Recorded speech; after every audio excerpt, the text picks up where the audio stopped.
Halo semuanya, nama saya Sifu Fahira, NRP 2017-230-234. Di sini saya mau menjawab pertanyaan dari Mbak Irma sebagai dosen pengampu mata kuliah politik internasional.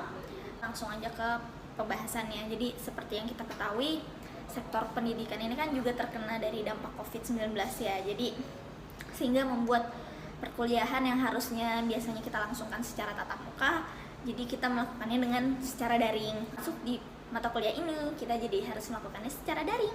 Lalu kita langsung aja ke pertanyaan yang pertama.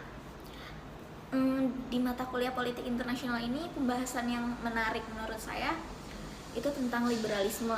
Liberalisme ini kan mengkritik teori sebelumnya yang itu realisme, di mana liberalisme ini bilang kalau manusia itu nggak selalu egois loh, manusia tuh nggak selalu konflik itu harus diselesaikan dengan pertumpahan darah, dengan konflik. Ternyata liberalisme ini juga bisa bilang kalau konflik itu bisa dihindari dengan kita melakukan kerjasama.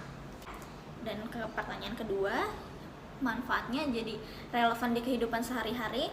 Jadi segala sesuatu tuh menurut saya ini menuangkan manfaat banget. Jadi segala sesuatu nggak harus diselesaikan dengan emosi, dengan bertengkar, dengan konflik. Jadi untuk lebih baik kita hindari itu dengan ayolah kita berteman, ayolah kita bekerja sama aja. Jadi ini sangat relevan dan bermanfaat untuk kehidupan saya sendiri. Lalu ke pertanyaan selanjutnya, suka dan duka kuliah daring. Suka dalam kuliah daring ini, yang pertama kita jadi punya waktu yang fleksibel, maksudnya setelah kuliah mungkin waktunya kita bisa melakukan kegiatan yang lain, tempatnya juga fleksibel, mau di mana aja kita bisa. Lalu dengan kuliah daring ini saya sendiri ngerasa awalnya saya nggak percaya diri kalau kuliah tatap muka untuk bertanya, untuk menyampaikan pendapat saya, untuk ketika kita mungkin berdiskusi untuk memberikan sanggahan. Nah, dengan kuliah daring ini saya lebih percaya diri untuk menyampaikan opini saya, menyampaikan pertanyaan, mengajukan pertanyaan ataupun memberi tanggapan terhadap kelompok diskusi atau presentasi ataupun ke dosennya. Lalu dukanya tuh pertama kita harus ngeluarin uang lebih ke kuota, atau ya kita harus mengeluarkan uang lebih ke kuota. Tapi di sini juga sangat ini sih, jadi dalam kuliah daring ini kita sangat bergantung dengan internet, dengan listrik. Jadi kalau misalnya ada pemadaman listrik ataupun internet lagi gangguan, ini sangat mengganggu proses perkuliahan kita yang dilakukan secara daring ini. Jadi lumayan menghambat proses perkuliahan.